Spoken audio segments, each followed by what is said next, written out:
Egghead is cooking. I don't think I'm alone in saying that Egghead is probably one of the most enjoyable arcs in One Piece in a while. And it is literally everything that I love about One Piece.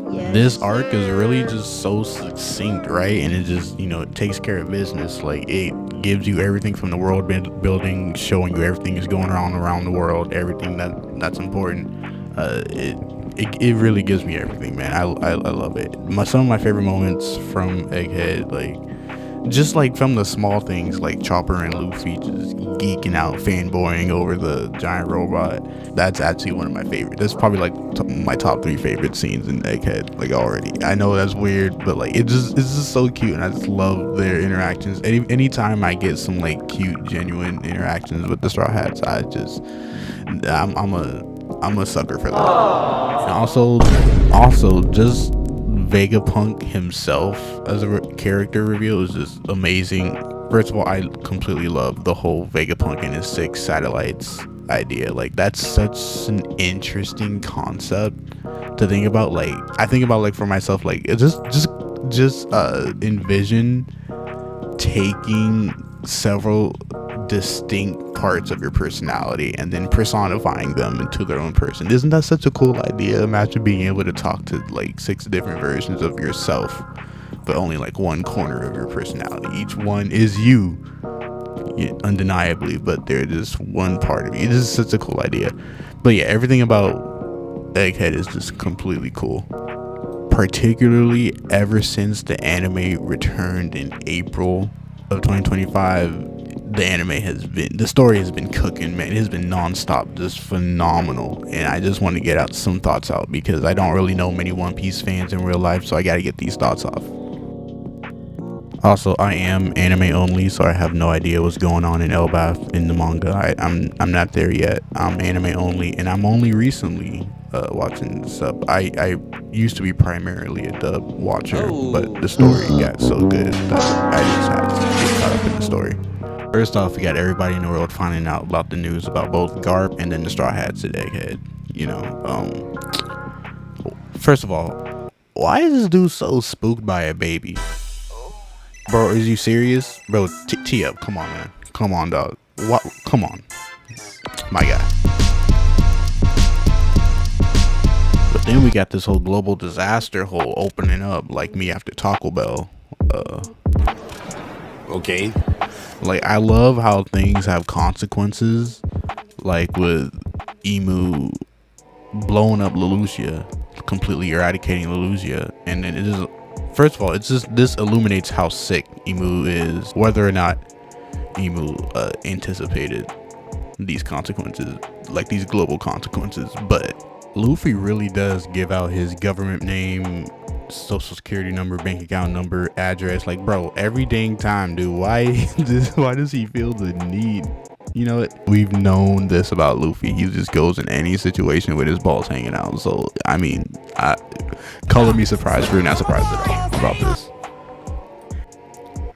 Luffy and Usopp's complete love and admiration of the Giants. I've always loved that. I've always loved the Giants too. I'm right with them. Little Garden is low-key one of my favorite small arcs, and I just love their love for that. And also Frankie getting such high praise from his idol was such a sweet moment, because we know just how much he loved that. Kuma's backstory, man.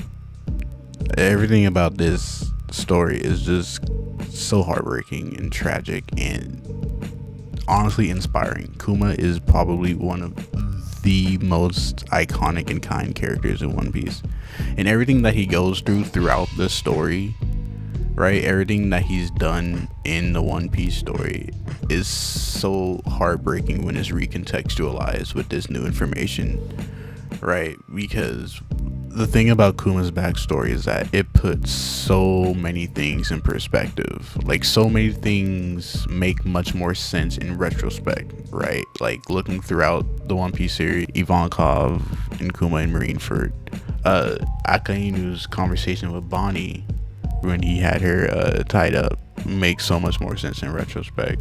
And another question about that, Akainu knows the truth about Kuma and Bonnie's situation, right? Their stories, right? He knows the truth. right? Because that would explain his subtly peculiar behavior in that scene. Everything that Ivankov must have been going through mentally and emotionally during Marineford. Because imagine pulling up and seeing this person, your close friend that you know without a doubt to be one of the most genuine human beings on earth, and then seeing them behave like a mindless robot that everything about, especially with the how could you forget this face moment, dog. It's breaking me. It broke me to think about that.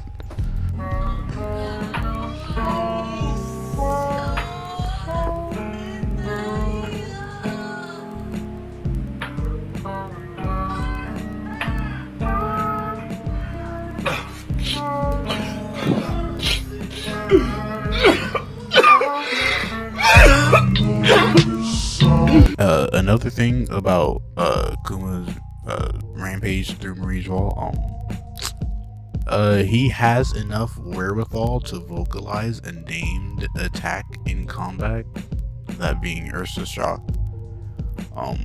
Is there? I just want to know: is there any significant?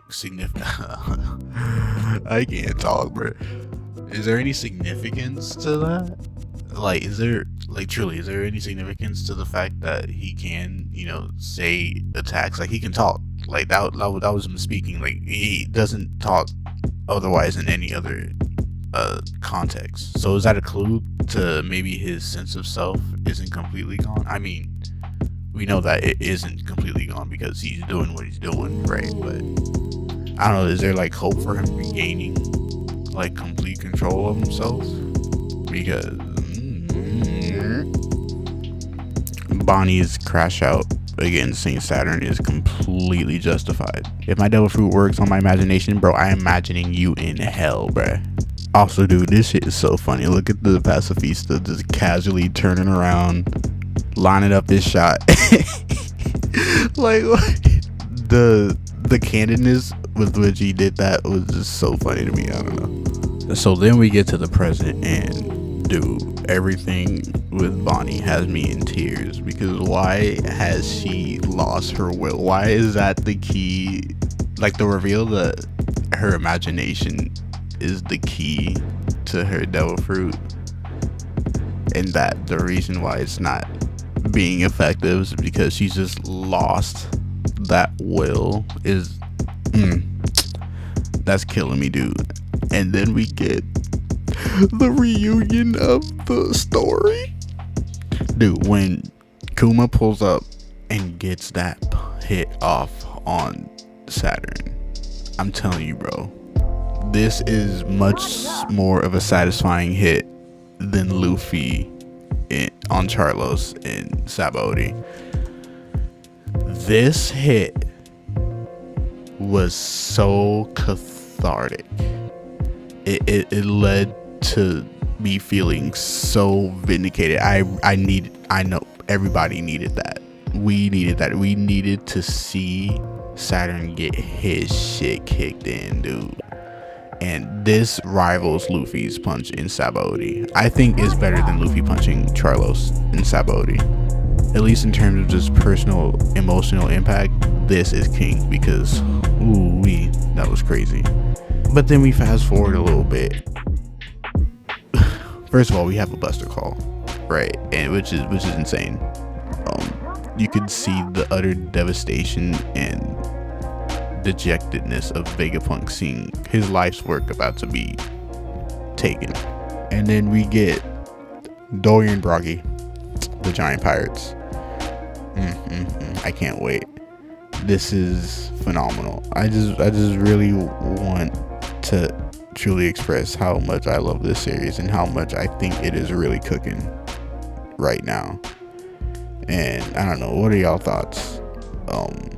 Is there anything that y'all love about Egghead that I haven't talked about? Because this, oh my god, man, oh my god, this is phenomenal. And that's pretty much all I have to say. If y'all like this, please do all the stuff that people tell you to do. If you like the music, it's all made by me. If you want to hear more of that, you can follow my other channel here. But yeah, deuces. So funny.